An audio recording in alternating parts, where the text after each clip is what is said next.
to get this money, trying to get this money, trying to get this money, trying to get this money, trying to get this money, trying to get this money.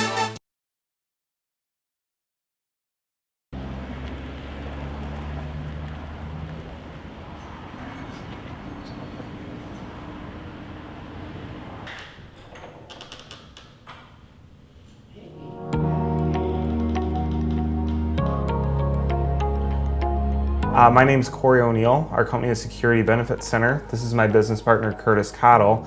And one really fun thing about us is at our company golf outing this year, we got kicked out of the country club for having too much fun. What we do when a client first comes in is we don't try and sell them anything. All we're doing is an educational meeting. And our next meeting will also be educational. So what we're trying to do with our clients is educate, educate, educate.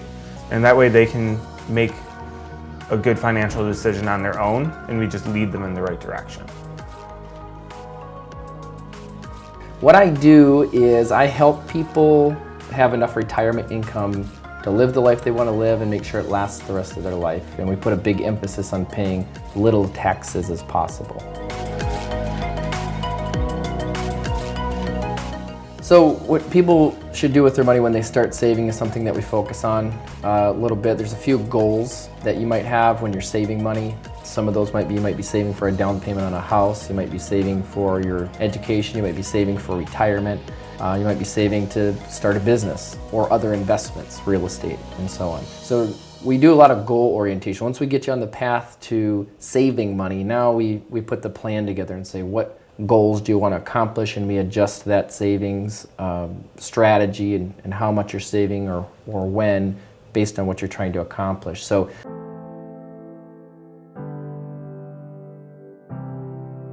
I think you need to have a vision for where you want to be. And it's difficult when you're in your 20s to think like, what do I want life to be in my 40s or 50s? It's like, I'm just trying to have fun today.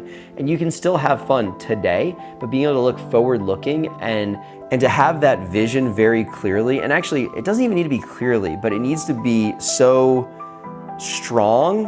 It's not necessarily vivid, but it's strong to where it's dictating a lot of your decisions. Like I was able to look forward and say, hey, when I'm 40 years old, I want to be retired. And so how am I going to get there? Well, I need passive income. And the way I do that for me is through real estate.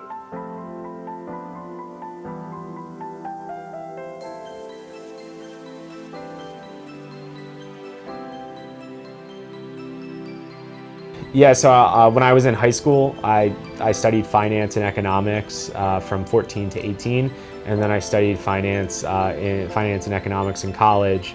So I understood the importance of saving money when you're young. So that's really where I got the idea, hey, it's important to have a retirement account. I also looked at my dad, who's very successful in terms of rental properties. So I knew, hey, I kind of want to, maybe buy a home and have it as a rental property. So I was like, all right, let's do that too. And then tuition was a big thing too, because I didn't get, like, my parents didn't pay for tuition. This college that I went to was 60 grand, but because of academic scholarships, I got it down to 25. So I had to spend about 100 grand over 4 years. So I was like, all right, tuition, house, retirement, and then like fun money.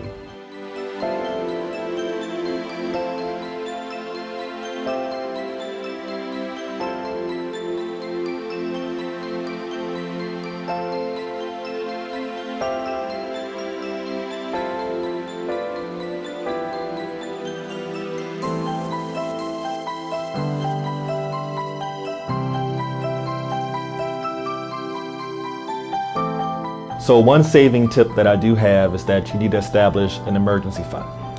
My emergency fund that I set up for my clients is a little different. You need to have at least 3 to 6 months of your bills in a savings account, but don't make it the savings account that you bank with. I usually recommend going to a local community bank, probably 50 miles or more away, so that you don't have easy access to it. When you open up that account, get no debit card, no online account access, so you really have to use it for emergencies. And this is something everyone should do because a lot of us are 100% dependent on our paycheck for income. okay, if we lose our job, we lose 100% of our income, and that's a really big risk. So every working American should have at least 3 to 6 months saved somewhere, just as a standard rule.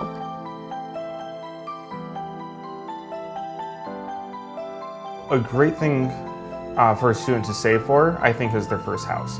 And especially looking at that first house as an income property while you're younger and you're used to having roommates.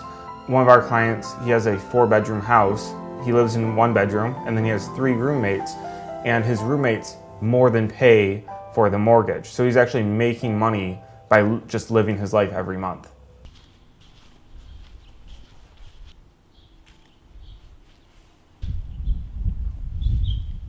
Save your money for something like a home.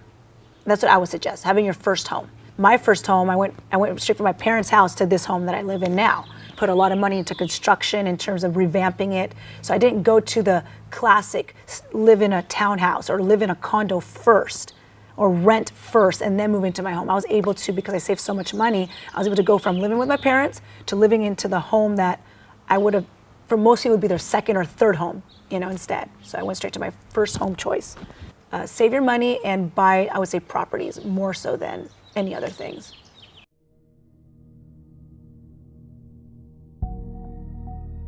The main vehicle that finance people do, the main path they take is help people either build up for retirement or then another expertise, which we do both sides, is help people, what do you do with that money that we've built up now we're here.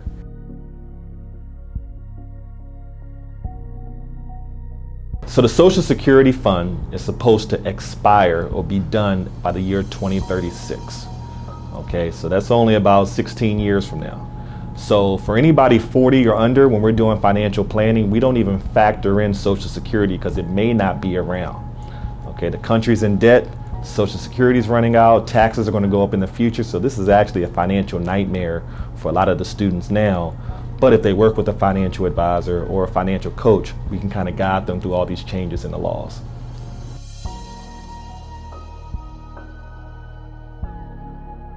What happened was, back in the day, people used to be able to just show up at work for 40 years and get pretty much all of their check in retirement.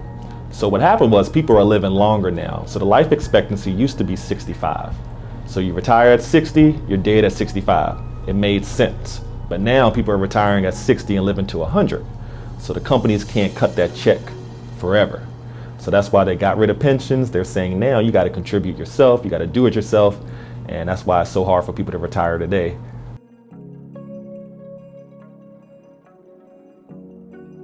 So a lot of people contribute to their 401ks, but I actually recommend that they contribute to a Roth IRA. Because what's going to happen is, later on in retirement, there's going to be a tax bomb, because you're not paying any taxes now, but you pay it later when taxes go up. So by doing a Roth IRA, then it will be tax-free for your retirement. But I wouldn't recommend dumping a whole lot of money in your 401k, just because you got to pay taxes in that later, and taxes could probably go up in the future.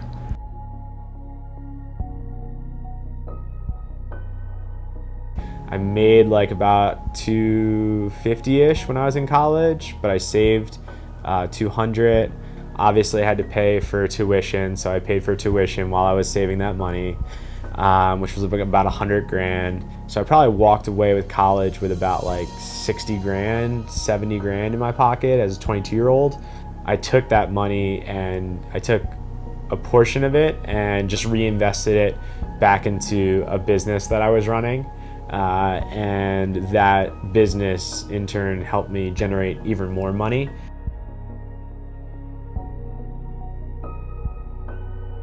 Another area for investment that a lot of people don't consider is investing into yourself. It's a resource and a tool that most people don't necessarily consider as having the same return, because it's not necessarily in a monetary form, but indirectly it is. And so I invest very heavily in my own personal growth, which allows me to then impact more people, upgrade and up-level myself, and thus a byproduct of that is making more money and saving more money at the same time.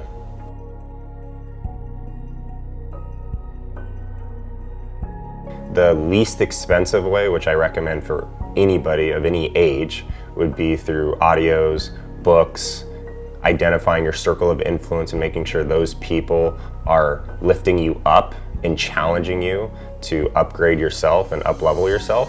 So that would be the least expensive, but also seminars, conferences, coaching programs. I personally am in a mastermind group of about 10, 15 people who all have a large financial commitment to be a part of the group, and we have leaders and mentors that lead and create the environments and the spaces to have breakthroughs.